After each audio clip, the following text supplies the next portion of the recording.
Thank you very much. I give you greetings from the United States and from your friends in America who are committed to freedom and ordered liberty. It's a dangerous thing to have preachers stand up at the pulpit here. So I will very much endeavor to be brief. It's an honor and privilege to speak to you today. I want to thank the Hayek Institute and the Conservative Institute, as well as the Central European Business and Social Initiative Group and others who are responsible for this conference. Their work is most needful and is greatly appreciated as a voice of freedom in Central Europe and beyond. The John Jay Institute, which is my organization, works toward a shared goal of maintaining freedom in America. The Institute is an intercollegiate organization that is committed to preparing principled public leaders for the future. This educational task involves the rediscovery, recollection, and understanding of our religious, cultural, social, economic, and political heritage, with relevant application to the pressing moral, social, and economic concerns facing America and Europe today. In this task, we work closely with the Ladislav Hanjes Fellowship and the Collegium Anton Neuwirth here in Slovakia. We've had several Slovaks study with us in America and look forward to having several more in the months and years to come. Slovakia and America have many good things in common. Our countries have a beautiful land. Not only have I enjoyed visiting Bratislava in the heart of the Danube River Valley region, but I've also traveled to Lipto, the heart of Slovakia.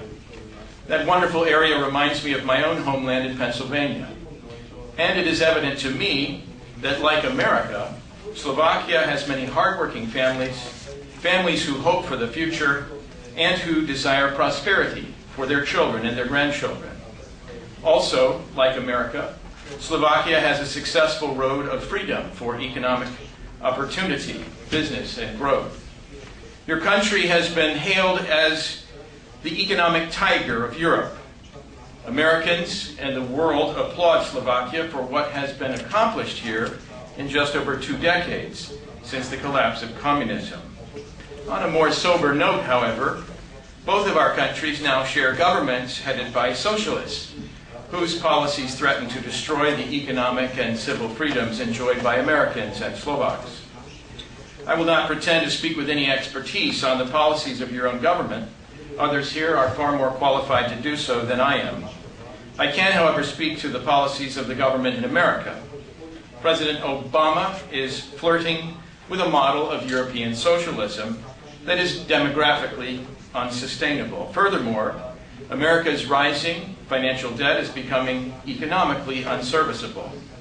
Therefore, with you, we also say enough is enough. The Obama administration is making a train wreck of what used to be the most dynamic economy in the world. This is incredulous to so many Americans. Obama has never worked in the private business sector. He has never run a business. He has never had to make a payroll or to pay business taxes. Yet he and his administration pretend to have the omnicompetence to begin to nationalize American industries and to fundamentally transform the American economy. Not only does he do so without expertise, but he does so without money. He is borrowing money beyond the means of reasonable repayment in order to effect what he calls hope and change. Well, enough is enough. Since assuming office as president, Mr. Obama has taken steps to nationalize the banking industry with billions of tax dollars in bailouts and buyouts. He has added subsequent regulations that have restricted the availability of credit for business development and expansion. Obama has taken steps to nationalize the automotive industry with billions of tax dollars to bail out and buy out General Motors and the Chrysler corporations, and to restructure their business organizations, including firing CEOs. Obama has also taken steps to nationalize the healthcare industry in America with even more deficit spending.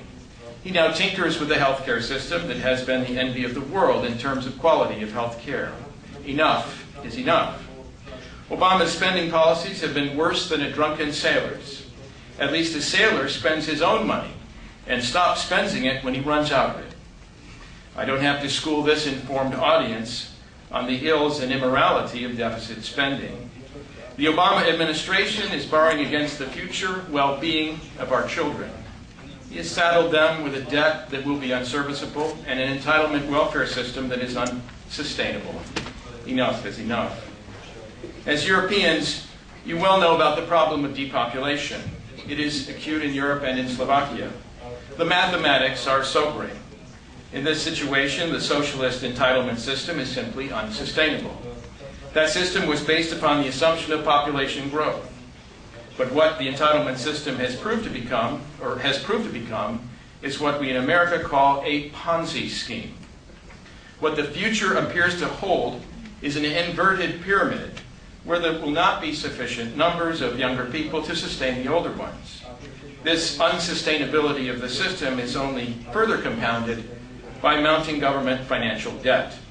The financial crisis of Greece ought to be a lesson to all of us. Enough is enough. The way forward in this situation is a recovery of common sense, of political principles. We need political principles to embrace the kinds of political principles that we once held true in America.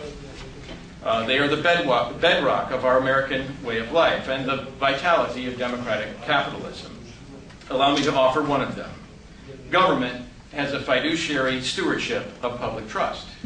Government has a fiduciary stewardship of public trust, which has really 6 implications. 1, public spending should be exercised with economy. 2, public credit should be used sparingly. 3, the excessive accumulation of public debt should be avoided for its deleterious effects on the state and its citizens' economic way of life. 4, a government's revenue should be raised with a minimal tax burden upon its citizens and their farms, businesses, and industries. 5th, the expansion of economic activity and material prosperity of the state and its citizens is enhanced by a minimal tax burden. And lastly, the power of the state to tax and spend can be most effectively restrained by representative government. These are statements of principle worth revisiting in America and in Slovakia, the last of which puts the burden of responsibility on the people to restrain its government from bad policies at the ballot box. So let me close my remarks with quoting one of my favorite European political economists, Wilhelm Röpke, who said, quote, "The center of gravity in the responsibility for people's lives should be shifted back to where it belongs, by all standards of common sense and historical experience, to the individual surrounded by his family, to free organizations, to the broad masses of the people themselves." End of quote. This, I think, is the beauty and opportunity of representative democracy, as merited by this conference, its organizers, and your attendance here today.